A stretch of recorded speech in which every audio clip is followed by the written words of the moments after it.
आज हम बात करते हैं संस्कृति और शिक्षा संबंधी अधिकारों की, जो कि आर्टिकल 29 से लेकर 30 के अंदर है। कल्चरल एंड एजुकेशनल राइट, उसमें भी आज आर्टिकल 29 के बारे में बात करेंगे। आर्टिकल 29 कहता है अल्पसंख्यक वर्गों के हितों का संरक्षण। इसमें अल्पसंख्यक वर्गों के हितों के संरक्षण की बात की गई है। अब हम जान लेते हैं सबसे पहले कि अल्पसंख्यक कौन होते हैं। तो अल्पसंख्यक वो होते हैं जो किसी भी राष्ट्र में, कोई भी दुनिया का कोई भी देश है, जो सबसे ज़्यादा संख्या होगी जिन लोगों की, जिन धर्मों की, जिन वर्गों की, उसके बाद जितनी भी कम होगी जिन वर्गों की, उसके बाद जितनी भी संख्या होगी उससे कम जो भी वर्ग होंगे जनसंख्या के आधार पे, जनसंख्या में बड़े वर्ग के बाद जो भी छोटा वर्ग बचा संख्या के आधार पे, वो सभी अल्पसंख्यक वर्ग में आएंगे। अल्पसंख्या इसमें सीधा सा शब्द ही है अल्पसंख्यक, मतलब जो कम संख्या में है। बड़े वर्ग के अगर कंपैरिजन में देखा जाए तो वो कम संख्या में है, तो उन्हीं को कहा जाता है अल्पसंख्यक। जैसे भारत में बहुसंख्यक है हिंदू, और इसके बाद जो भी धर्म है, जो भी वर्ग हैं, वो सभी अल्पसंख्यक में आते हैं। जैसे मुस्लिम, सिख, ईसाई, जैन, बौद्ध, पारसी, ये सभी अल्पसंख्यक वर्ग के अंदर आते हैं। तो हमारे संविधान में इन्हीं के कुछ अधिकारों के संरक्षण की बात की गई है। तो क्या है देख लेते हैं। आर्टिकल 29 है अल्पसंख्यक वर्गों के हितों का संरक्षण। Protection of interest of minorities. Point first है, भारत के राज्य क्षेत्र के किसी भी भाग में निवास करने वाले नागरिकों को जिनकी अपनी विशेष भाषा है, लिपि है और संस्कृति है, उसे बनाए रखने का अधिकार होगा। भारत के किसी भी भाग में रहने वाले कोई भी नागरिक हो, उसको अपनी भाषा, लिपि और संस्कृति को बनाए रखने का अधिकार होगा।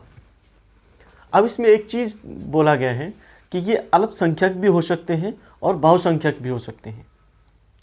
उन सभी को, वैसे तो देखा जाए बहुसंख्या का तो कोई प्रॉब्लम ही नहीं है क्योंकि वो संख्या में है, तो अल्पसंख्यकों को भी ये गारंटी दी गई है कि आप चिंता मत कीजिए, आपकी जो भी भाषा, लिपि और संस्कृति है उसको भी संरक्षित किया जाएगा, उसको भी बचा के रखा जाएगा, उसको ख़त्म नहीं किया जाएगा। आप उसको बनाए रखने के लिए पूरी तरह से स्वतंत्र हैं। आगे क्या है, दूसरा पॉइंट है राज्य द्वारा पोषित, मेंटेन। राज्य द्वारा पोषित है कोई भी शिक्षण संस्थान। इसमें शिक्षण संस्थानों की बात की जा रही है, इसमें नागरिकों की बात की जा रही है। अब इसमें उन्हीं नागरिकों के बारे में क्या है, शिक्षण संस्थानों के बारे में बताया जा रहा है, राज्य द्वारा पोषित हो या मेंटेन किया जा रहा हो उसी के द्वारा। यह दूसरा पॉइंट है राज्य निधि से सहायता प्राप्त हो, एड मिल रही हो, उससे पैसा वगैरह जो भी चीज़ें सहायता मिल रही हो राज्य से, राज्य निधि से सहायता मिल रही हो, या राज्य द्वारा पोषित हो, राज्य द्वारा मेंटेन किया जा रहा हो। तो ऐसे शिक्षण संस्थानों में जाति, धर्म, मूलवंश और भाषा के आधार पर, इन 4 आधारों पर उन शिक्षण संस्थानों में किसी को भी प्रवेश करने से रोका नहीं जाएगा।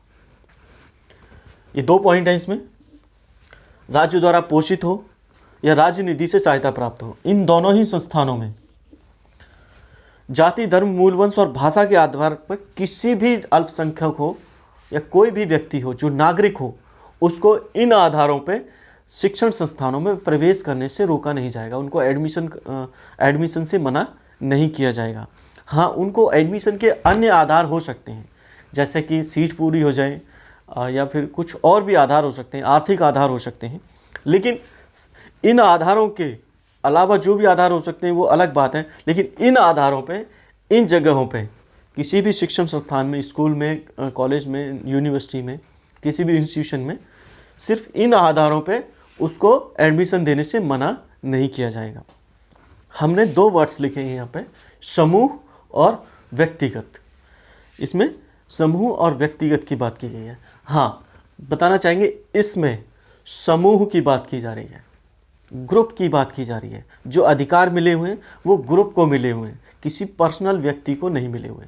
लेकिन दूसरे पॉइंट में ये एक व्यक्तिगत अधिकार है, एक व्यक्ति भी चाहे तो इन अधिकारों के लिए लड़ सकता है, कोर्ट में जा सकता है। ये व्यक्तिगत आधार है। जो दूसरा पॉइंट है व्यक्तिगत आधारों पे, आधारों की बात करता है, अधिकारों की बात करता है। तो आज के लिए इतना ही, ये इतना ही है, ज़्यादा नहीं है, इससे ज़्यादा पढ़ने की भी ज़रूरत नहीं है। आप इतना कर लीजिए, काफ़ी है, ये कंप्लीट है। तो मिलते हैं अगली वीडियो में, आज के लिए इतना ही।